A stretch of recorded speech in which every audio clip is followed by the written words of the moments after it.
بسم الله الرحمن الرحيم تبارك الذي بيده الملك وهو على كل شيء قدير الذي خلق الموت والحياة ليبلوكم أيكم أحسن عملا وهو العزيز الغفور الذي خلق 7 سماوات طباقا ما ترى في خلق الرحمن من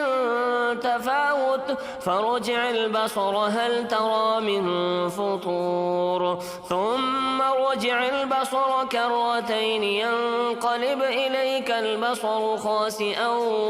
وهو حسير ولقد زينا السماء الدنيا بمصابيح وجعلناها رجوما للشياطين وأعتدنا